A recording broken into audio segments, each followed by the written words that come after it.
Manual car driving. ఈ పేరు వినగానే చాలా మందికి కొంచెం టెన్షన్ వచ్చేస్తుంది కదూ. కానీ నిజానికి కొన్ని సింపుల్ టెక్నిక్స్ తెలిస్తే చాలు, డ్రైవింగ్ చాలా ఈజీ, ఇంకా చెప్పాలంటే సరదాగా కూడా ఉంటుంది. సరే, ఈరోజు మనం మాన్యువల్ డ్రైవింగ్లో ఉండే బేసిక్స్ ఏంటో, వాటిని ఎలా మాస్టర్ చేయాలో చాలా క్లియర్గా తెలుసుకుందాం. నిజమే, కొత్తగా చూసినప్పుడు ఆ 3 పెడల్సు, ఆ గియర్ స్టిక్ అన్నీ కలిసి కొంచెం కన్ఫ్యూజింగ్గా అనిపిస్తాయి. క్లచ్ని ఎప్పుడు నొక్కాలి, గియర్ ఎప్పుడు మార్చాలి, అసలు ఈ కారు మధ్యలో ఆగిపోకుండా ఎలా నడపాలి, ఇలాంటి డౌట్స్ చాలా కామన్. కానీ అస్సలు వరీ అవ్వకండి, ఈ సెషన్ చివరికి ఈ డౌట్స్ అన్నిటికీ మీకొక క్లారిటీ వచ్చేస్తుంది. చూడండి, మొత్తం మాన్యువల్ డ్రైవింగ్ వెనకున్న సీక్రెట్ అంతా ఈ ఒక్క సింపుల్ ఫార్ములాలోనే ఉంది. కరెక్ట్ గేర్, స్మూత్గా క్లచ్ వాడటం, అన్నిటికన్నా ముఖ్యంగా ప్రశాంతంగా ఉండటం.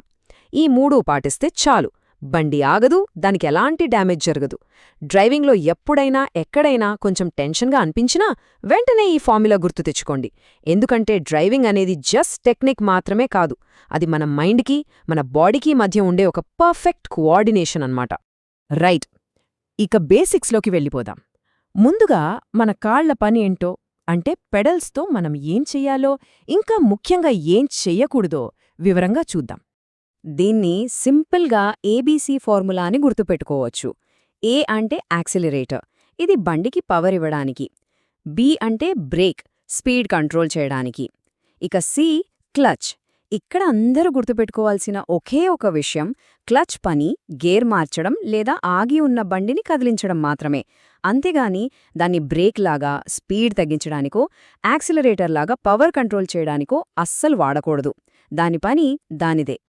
ఓకే, ఇప్పుడు చాలా ముఖ్యమైన విషయానికి వచ్చాం. వీటిని మనం క్లచ్ కిల్లర్స్ అని పిలవచ్చు. అంటే ఇవి మన కారు క్లచ్ను పాడు చేసే చెడ్డ అలవాట్లనమాట. చాలామంది తెలియక చేసే తప్పులే ఇవి. యాక్సిలరేటర్, క్లచ్ రెండూ ఒకేసారి నొక్కడం, ట్రాఫిక్లో హాఫ్ క్లచ్ మీద బండిని కదిలించడం, ఎత్తులో బండిని క్లచ్ మీదే ఆపడం, ఇవన్నీ క్లచ్ ప్లేట్ను కాల్చేస్తాయి, అచ్చం మన పెనం మీద దోశను మాడిచేసినట్టు. సడన్గా క్లచ్ వదిలేస్తే గేర్ బాక్స్ దెబ్బతింటుంది. ఈ తప్పులన్నీ మన జేబుకు చిల్లు పెట్టేవే. సో వీటిని ఎట్టి పరిస్థితిలోనూ చేయకూడదు. సరే, ఇప్పటిదాకా మనం రూల్స్ గురించి మాట్లాడుకున్నాం. కానీ డ్రైవింగ్లో ఎక్స్పర్ట్ అవ్వాలంటే మన కారుతో మాట్లాడటం నేర్చుకోవాలి. అవును, నిజమే, కార్ కూడా మనతో మాట్లాడుతుంది. దాని శబ్దాలు, దాని వైబ్రేషన్స్ ద్వారా దానికేం కావాలో మనకు చెప్తుంది. ఆ భాషను మనం అర్థం చేసుకోవాలి. ఓకే, ఈ టేబుల్ చూడండి. ఇది కొంచెం టెక్నికల్గా అనిపించొచ్చు, కానీ చాలా సింపుల్. ఇది స్పీడ్కి, గేర్కి, ఇంజిన్ ఆర్పిఎంకి మధ్య ఉన్న లింక్ అనమాట. సింపుల్గా చెప్పాలంటే పెట్రోల్ కార్లు 1800 నుంచి 2500 ఆర్పిఎం మధ్యలో ఉన్నప్పుడు చాలా హ్యాపీగా, స్మూత్గా నడుస్తాయి. అదే ఆర్పిఎం 1200 కన్నా కిందకి పడిపోయిందనుకోండి, ఇంజిన్కి బండిని ముందుకు లాగేంత శక్తి ఉండదు. అప్పుడే అది ఆగిపోతుంది. దాన్నే మనం స్టాల్ అవ్వడం అంటాం. మీ కార్లో ఆర్పిఎం మీటర్ లేకపోయినా పర్లేదు, ఎందుకంటే కారే మనకు చెప్తుంది. ఇంజిన్ నుంచి డగ్ డగ్ డగ్ అని ఒక రకమైన శబ్దం రావడం, స్టీరింగ్ పెడల్స్ వైబ్రేట్ అవ్వడం గమనించారా ఎప్పుడైనా? దాని అర్థం ఆర్పిఎం మరీ తక్కువైపోయింది, ఇంజిన్ ఇబ్బంది పడుతోంది అని.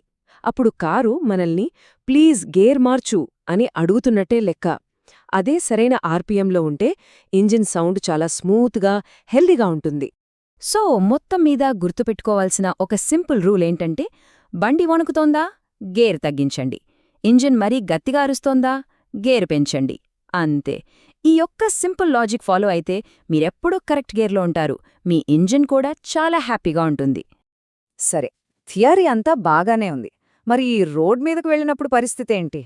ట్రాఫిక్, స్పీడ్ బ్రేకర్లు, టైట్ టర్నింగ్లు, ఇలాంటి రియల్ లైఫ్ సిచ్యువేషన్స్లో మనం నేర్చుకున్నది ఎలా వాడాలో ఇప్పుడు చూద్దాం. ట్రాఫిక్లో డ్రైవింగ్కి ఒకే ఒక గోల్డెన్ రూల్ ఉంది. బండిని హాఫ్ క్లచ్ మీద జరపొద్దు. ముందున్న బండికి మన బండికి మధ్య కొంచెం గ్యాప్ వదిలేయండి. వాళ్ళు కొంచెం దూరం వెళ్ళాక మీరు ఫస్ట్ గేర్ వేసి క్లచ్ పూర్తిగా రిలీజ్ చేసి నెమ్మదిగా మూవ్ అవ్వండి. మళ్ళీ ఆగాల్సి వస్తే పూర్తిగా ఆగి గేర్ని న్యూట్రల్లో పెట్టండి. ఈ పద్ధతి మీ క్లచ్ లైఫ్ని విపరీతంగా పెంచుతుంది. ఇక స్పీడ్ బ్రేకర్లు. చాలామంది చేసే కామన్ మిస్టేక్ ఏంటంటే, స్పీడ్ బ్రేకర్ కనబడగానే టక్కున క్లచ్ నొక్కేస్తారు. అది తప్పు. కరెక్ట్ పద్ధతి ఏంటంటే, ఫస్ట్ యాక్సిలరేటర్ వదలండి, తర్వాత బ్రేక్తో స్పీడ్ తగ్గించండి. ఎంజిన్ వణకడం స్టార్ట్ అయితే, అంటే స్పీడ్ మరీ తగ్గిపోతే అప్పుడు మాత్రమే క్లచ్ నొక్కి గేర్ తగ్గించాలి. అంటే ముందు బ్రేక్, తర్వాత అవసరమైతేనే క్లచ్. ఇది గుర్తుంచుకోండి. టైట్ యూటర్న్లు కొంచెం టెన్షన్ పెడతాయి. కానీ దీనికి కూడా ఒక సింపుల్ టెక్నిక్ ఉంది. టర్నింగ్కి ముందే స్పీడ్ తగ్గిచ్చేయాలి. వీలైనంత వెడల్పుగా తీసుకోవాలి. ఇంకా ముఖ్యంగా ఫస్ట్ గేర్లోకి షిఫ్ట్ అవ్వాలి. టర్నింగ్లో స్పీడ్ని కంట్రోల్ చేయడానికి బ్రేక్ వాడాలి, అంతేగాని క్లచ్ అస్సలు వాడకూడదు. గుర్తుంచుకోండి, డ్రైవింగ్లో ఈ వేగం కాదు, కంట్రోల్ ముఖ్యం. నెమ్మదిగా జాగ్రత్తగా తిప్పడమే నిజమైన స్కిల్. ఓకే, ఇప్పుడుదాకా మనం టెక్నిక్స్ గురించి మాట్లాడుకున్నాం. కానీ డ్రైవింగ్ అనేది కేవలం టెక్నిక్ మాత్రమే కాదు, అదొక మైండ్ గేమ్ కూడా. ముఖ్యంగా బండి మధ్యలో ఆగిపోయినప్పుడు ఆ భయాన్ని, వెనకనుంచి వచ్చే హారన్ల సౌండ్ని ఎలా హ్యాండిల్ చేయాలో చూద్దాం. బండి సడన్గా ఆగిపోయిందా? పర్లేదు, అస్సలు పానిక్ అవ్వద్దు. ఈ సింపుల్ స్టెప్స్ ఫాలో అవ్వండి. వెంటనే క్లచ్, బ్రేక్ రెండూ పూర్తిగా నొక్కండి. ఇది బండిని అక్కడికక్కడే సెక్యూర్ చేస్తుంది. ఆ తర్వాత గేర్ని న్యూట్రల్కి మార్చండి. ఇప్పుడు ఇంజన్ను మళ్లీ స్టార్ట్ చేయండి. తర్వాత ఫస్ట్ గేర్ వేసి క్లచ్ని స్మూత్గా వదులుతూ ముందుకు వెళ్ళండి. చూసారా ఎంత సింపులో? దీన్నొక మంత్రంలా గుర్తుపెట్టుకోండి. Secure, neutral, restart, move. ఎలాంటి టెన్షన్లో ఉన్నా ఇది మీకు ఏం చెయ్యాలో క్లియర్గా చెప్తుంది. వెనక ఎవరున్నా ఎన్ని హారన్లు కొట్టినా పట్టించుకోవద్దు.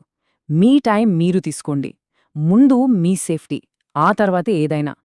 అసలు బండి ఆగిపోయే పరిస్థితే రాకుండా ఉండాలంటే ఈ మంచి అలవాట్లు పాటిస్తే చాలు. ఎప్పుడూ ఫస్ట్ గేర్లోనే స్టార్ట్ చేయడం, స్పీడ్ తగ్గుతున్నప్పుడు ముందే గేర్ డౌన్ చేయడం, బ్రేక్ ముందు క్లచ్ తర్వాత అనే రూల్ పాటించడం, కొండెక్కుతున్నప్పుడు హ్యాండ్ బ్రేక్ వాడటం, అన్నింటికన్నా ముఖ్యంగా రిలాక్స్డ్గా ఉండటం. ఇవి పాటిస్తే స్టాల్ అనే మాటే వినిపించదు. వెనకాల వాళ్ళు హారన్ కొడుతున్నారా? కొట్టనీయండి. గుర్తుంచుకోండి, వాళ్లు కొట్టే హారన్ సౌండ్ ఫిజిక్స్ని మార్చలేదు. క్లచ్ రిలీజ్ అవ్వడానికి ఎంత టైం పడుతుందో అంతే పడుతుంది. సో వాళ్ల కోసం కంగారుపడి బండిని పాడు చేసుకోవద్దు. మీ ప్రశాంతతే మీ సేఫ్టీ షీల్డ్. సరే, మనం ఇప్పుడు చాలా విషయాలు నేర్చుకున్నాం. వీటన్నిటినీ కలిపి ఒక సింపుల్ రోడ్ మ్యాప్ లాగా చూద్దాం. ఈ ప్లాన్ ఫాలో అయితే కాన్ఫిడెంట్గా డ్రైవింగ్ చేయడం చాలా సులభం. ఇది చూడండి, ఒక సింపుల్ 5-వీక్ ప్లాన్. మొదటి వారం కేవలం క్లచ్ కంట్రోల్, బండిని ఆపడం, కదిలించడం మీద మాత్రమే ఫోకస్ చేయండి. రెండో వారంలో స్మూత్గా గేర్లు మార్చడం. మూడో వారంలో ట్రాఫిక్లో డ్రైవ్ చేయడం. ఇలా ఒక్కో వారం ఒక్కో స్కిల్ మీదే దృష్టి పెట్టండి. 5వ వారం వచ్చేసరికి డ్రైవింగ్ మీకు చాలా సహజంగా వచ్చేస్తుంది. ఆలోచించాల్సిన పనే ఉండదు. ముఖ్యంగా తొందరపడొద్దు. ఇక చివరిగా అన్నిటికన్నా ముఖ్యమైన మాస్టర్ రూల్: క్లచ్ పని గేర్లు మార్చడం, బ్రేక్ పని స్పీడ్ కంట్రోల్ చేయడం. కానీ రెండింటినీ, ఇంకా చెప్పాలంటే మొత్తం కారునే కంట్రోల్ చేసేది మీ ప్రశాంతమైన మనసు. మీ మైండ్ కామ్గా ఉంటే డ్రైవింగ్ మీ కంట్రోల్లో ఉంటుంది. సరే, ఇప్పుడు మీకు మాన్యువల్ డ్రైవింగ్ వెనక ఉన్న మెకానిక్స్ ఏంటో క్లియర్గా అర్థమయ్యాయి. ఇక భయం అవసరం లేదు. మరి కొత్త కాన్ఫిడెన్స్తో మీరు అన్వేషించాలనుకుంటున్న మొదటి దారి ఏది? మీ డ్రైవింగ్ జర్నీ ఇప్పుడే మొదలవుతోంది. All the best, drive safe.